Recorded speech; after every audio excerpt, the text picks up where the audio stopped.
I want to thank Dr. Santosh Yappan, the General Chairman of the International Symposium on Spices and Flavors, Fragrances, and Functional Foods, for inviting me. I also want to thank Dr. Srinivasan and Dr. Maheshwarappa, who were visiting scholars with the CMASC in 2010 and did a great job and strengthened our program tremendously. The title of my talk today is Soil Organic Carbon for Resilient and Sustainable Food Systems and Achieving Food and Nutritional Security. I would like to begin with the UN Decade of Action on Nutrition. And this decade is to meet a set of global nutritional targets by 2025 to advance specific sustainable development goals of the United Nations, such as goal number 2, which states end hunger, goal number 3, ensure healthy lives and promote well-being for all ages, which are part of the overall 17 sustainable development goals. In this context, there are some policy actions across 6 key issues. Number 1, creating sustainable, resilient food system for healthy diets. Number 2, providing social protection and nutrition-related education for all. Number 3, aligning health systems to nutrition needs and providing universal coverage of essential nutrition interventions. Number 4, ensuring that trade investment policies improve nutrition. Number 5, building safe and supportive environment for nutrition at all ages. And number 6, strengthening and promoting nutrition governance and accountability elsewhere. In this regard, this symposium is very pertinent, very timely, very important. Congratulations. Thank you for doing something good. So the next part which we want to discuss is the issue of malnutrition. Malnutrition refers to deficiencies, excess, or imbalances in person's intake of food. There are 3 types of malnutrition: undernutrition, also called wasting or stunting or underweight children under 5; micronutrient deficiencies, lack of minerals and vitamins, and there are 17 micronutrients essential for human being. And then, of course, the overweight or obesity is another very serious problem and also increasing in India because of the not good diet. Child stunting under 5 is estimated in 2019 144 million, wasting 47 million, overweight 38 million, and globally 3 billion people or more cannot afford a healthy diet, and that number is increasing because of the COVID-19. The targets for 2025 and 2030 are to overcome all these problems, and India is signatory to that. And yet, the world at present is not on track to achieve the 2025 and 2030 targets. Global malnutrition, 1.9 billion people, underweight 462 million, child wasting 47, severe wasting 14, stunting 144 million.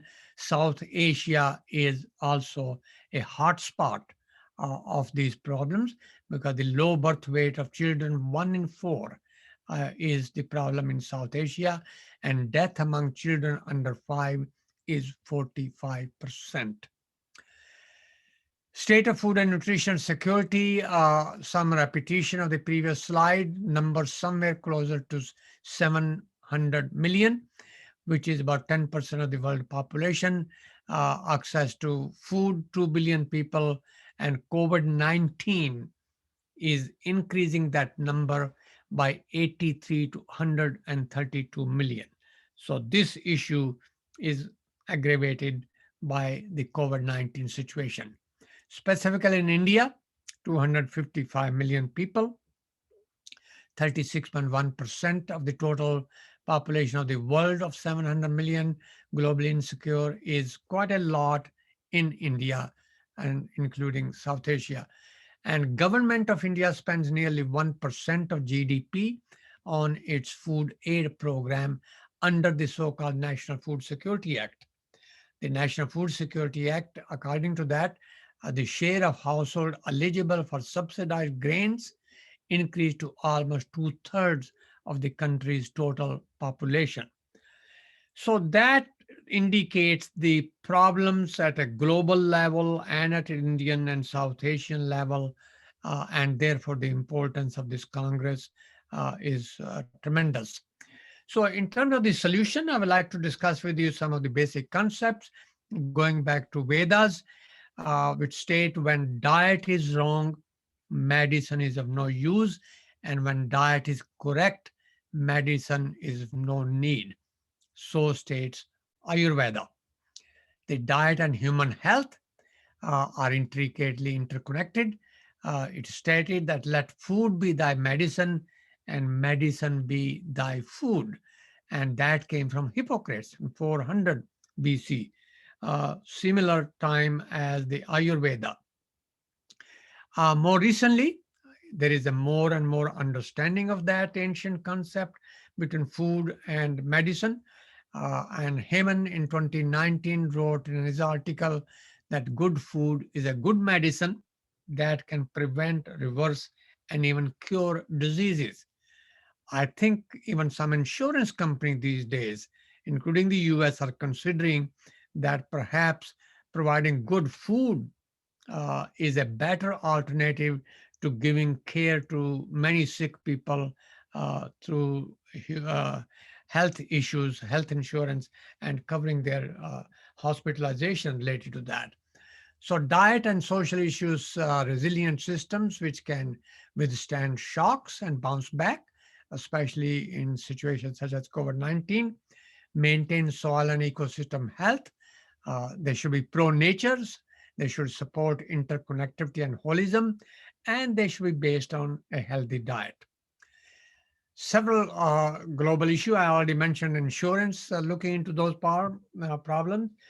So, switching to a healthier diet and lifestyle and changing social values can offset, save a large proportion of health cost, uh, gaseous emissions, water scarcity, land use. So it is a very complex issue, and soil can play an important role in that. Why can soil play an important role? Because the health of soil, plants, animal, human, environment, and the planet is one and indivisible. Therefore, in addition to socioeconomic factors that you may be discussing in this conference in the context of spices and other food functions, food security research must also address environmental and resource management issue. That brings me to the focus of this discussion from my presentation of soil health, which refer to soil capacity as a dynamic and biological active entity within natural managed landscape to sustain multiple ecosystem services, including net primary productivity, food and nutritional security, biodiversity, water purification, renewability, carbon sequestration, air quality and atmospheric chemistry, and elemental cycling for human and nature conservancy. Nature is very important. Whatever we do, it must be pro nature, and soil health has to be pro nature. Human health is a fingerprint of soil health, and it can improve by restoration of soil health of degraded, polluted, and environmental soils. So, soil health is a fingerprint of human health and vice versa. Restoration of soil organic matter content to above the threshold range can improve soil health, nutritional quality, and food security, especially in developing countries. That brings me to a tremendous success story of India with regard to green revolution. The green revolution has transformed the image of India from being a begging bowl of the 60s and early 70s to a breadbasket of the world. India has now become the world's second largest producer of both wheat and rice, and the large exporter of rice. Here is the quantitative data. In 1947, population of 330 million, grain production of 50 million tons. In 2020, population of 1.4 billion and food grain production of 300 million tons. The population increased over that period of time by a factor of 4.2. The food production increased by a factor of 6. This is where ICAR, and you are one of the institution of ICAR, must be saluted, congratulated, and commended. Yet, ICAR also knows that it has a almost long way to go to double the production, which is technically possible and may be needed by 2050 of almost 550 million tons. Therefore, the future of agriculture in India and the world is very bright. More changes will happen between 2020 and 2050 than have happened since the beginning of agriculture. And ICAR and your institution have a very important role to play. One of the examples of that change will be increasing carbon in soil and trees and the perennial crop, such as the spices, as a technique to farm carbon, so that farming carbon will become a commodity like the spices that you are growing through some of those the perennial, and the goal is to improve soil health. A healthy soil should look like this because on it depends many other things that I already outlined before. So you have a potential through perennial crops of improving soil health, and with soil health, achieving sustainable development goal, including the sustainable development goal number 2 and number 3, which means human health and human well-being. While increasing soil health, we also improve water quality and renewability, climate change adaptation mitigation, of course, food and nutrition security, as we discussed, and the biodiversity, including the species of the plant that you are interested in growing. That is potential, that is what is possible, that is what needs to be done, but what is happening? What is happening in reality? And I do not need to indicate anything about the situation in Delhi in relation to the farmers, but it's a part of the symptom that we are experiencing. We remove the crop residue for many other uses. We burn the crop residue because sometimes the time constraint, lack of perhaps the machinery, lack of perhaps the incentives to stop doing this kind of practices, which lead to many environmental issues. We also use soil for other purposes, such as mining 1 meter of it for brick making, which is very common throughout India and South Asia. And this is just the opposite of the law of return, which is essential to make soil healthy and restore health of degraded soil. The law of return says you must replace whatever you remove from the land. You must respond wisely to what is changed through agricultural practices. We must predict what may happen from anthropogenic and natural perturbations, and we must restore soil quality and functionality by improving soil organic matter content. Because we are not doing those practices, soil degradation in India is a serious problem. We have almost 65 million hectares affected by water erosion, including 40 million hectares by vegetation degradation, 9 million hectares by wind erosion, 14 million hectares by water logging, 7 by salinity and alkalinity, acidity by 16, many other complex problems such as brick making, and none of these itemized processes of soil degradation include things such as depletion of soil organic matter content, degradation of soil structure, and decline of soil health. Yet we have 114 to 150 almost million hectares of land which is degraded to some extent. The dilemma is we have enough food produced, lot of grain produced, Yet we have degraded soil, polluted water, impure air, and low biodiversity. So somehow increase in food production must be reconciled with the improving health of the soil on which depend the health quality of water, air, and the biodiversity and the human health. And this challenge must be addressed by scientific community and by policymakers altogether. And restoration of soil organic matter content is one of the very critical issue. Crop productivity, crop yield depends on the soil organic matter content. The optimum range for that for most crops, I believe including the spices, is about 3 to 4%. Most soils of India have level of less than half a percent. In fact, some of the soil that I know, northwestern part of the country, 0.1%, 0.2%, less than 0.5%. And this must be reversed both through management and through obviously education, dialogue, and policy intervention at a higher level. What can be done is regenerative agriculture. Adopt regenerative agriculture, which means it is something inspired by eco-innovation, ecological agriculture.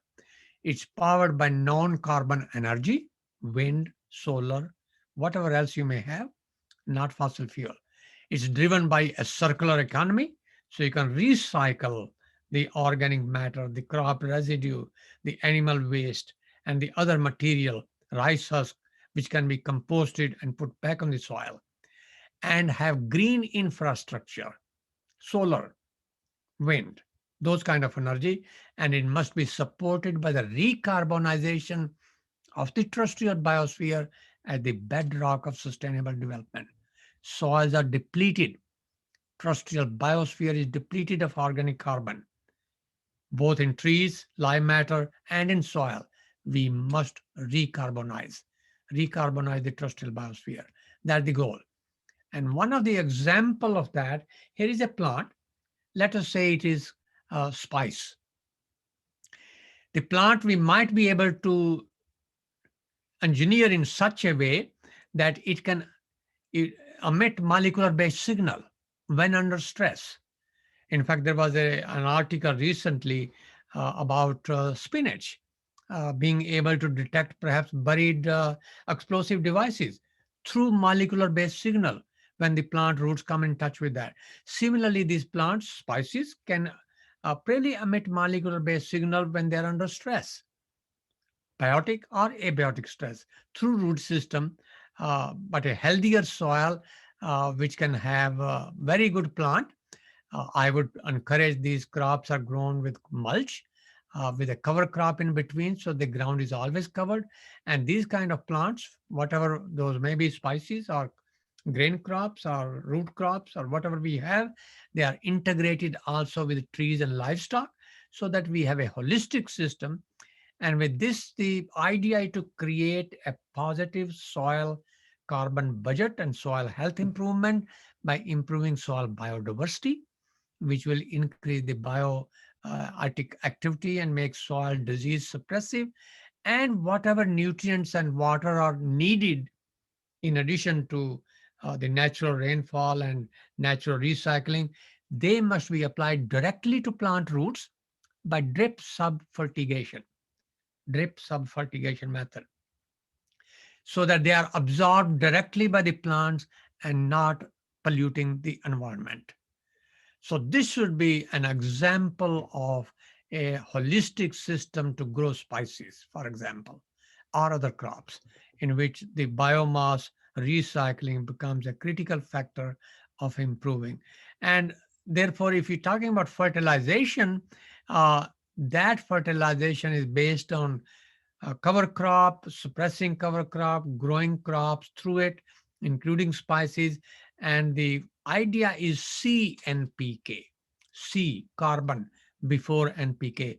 And if we have enough carbon in soil, the need for NPK will become less and less over time. And to encourage farmer to do that, I think the concept of payment for ecosystem services is very critical.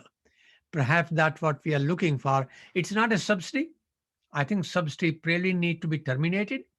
The idea is if the farmers do good practices, do not burn the residue, return it back to the land as a manure or compost or vermicompost or perhaps as a biochar or any other way in which the law of return is observed, farmers should be compensated. And don't compensate those who don't do it. And therefore, it will be a very good message. How much? My suggestion is about 1200 to 1500 rupees per acre per year. I know I've talked to some farmers, they would like to have maybe as much as 3000 rupees, but I think it's a good start. If you do not burn the residue, you put compost manure, increase soil organic carbon content, improve soil health, improve quality of the food and water and the environment, society will compensate something like 1500 rupees per acre per year payment for ecosystem services. Therefore, healthier soil, which I have talked about, not burning the crop residue, may not always produce the higher yield. But the objective is not a higher yield. The objective is sustainable yield maintained forever while the soil health and the environment are also maintained. So it may be prudent sometime to have 5 to 10% lesser yield, but maintain and improve soil health and the environment forever, uh, and create other ecosystem services. So if we generate quite a lot of waste, human waste more than 1 gigaton of food, India also wastes 30 to 40% of the food produced. Rather than keep producing and keep wasting, it's really good idea to do a justification where we do not ruin the environment while we are getting into the cycle of producing more, wasting more, and creating adverse environmental conditions. It's also a good idea to think about rights of soil. A good soil is a living soil. Remember the picture I showed where I wanted a spice plant to have molecular based signal that you can talk, communicate with them. Uh, Soil is a living thing. A healthy soil, which I described in that, should have about 5 metric ton of living biomass organism, earthworm, termites, centipedes, millipedes, microorganisms, many. Therefore, soil is a living thing. And a living being has a right. Like any rights of human being and rights of animal, there must also be rights of soil and rights of nature. Ganges have a right. Himalayas have a right. Similarly, soil have a right. So being a sense of life, soil must have a right to be protected, restored, thrive, and managed properly. Improving soil health becomes a moral, ethical, legal, economic duty. That's a very different concept of thinking. And from that point of view, prime agricultural land must be ecologically protected and health-wise restored and managed prudently, properly as a living entity. In the US, we are talking about, in fact, the discussion is going on right now, is there a need for Soil Health Act? Uh, so think about agricultural sustainability and rights of soil. US, we have a Clean Air Act of 67. We have a Clean Water Act. We do not have a Healthy Soil Act. India needs similar kind of acts. Environmental Protection Act, Soil Resolution Act, Soil Health Act, Environmental Restoration Act, under which we can encourage farmers to adopt better practices to protect the soil and manage soil health, and through soil health, environmental improvement and human health improvement. With that, I thank you for the opportunity to talk to you. I wish you a very good conference, and I hope I will have an opportunity to visit sometime your great institution, which is a unique, one of its kind. Keep up the good work. Thank you.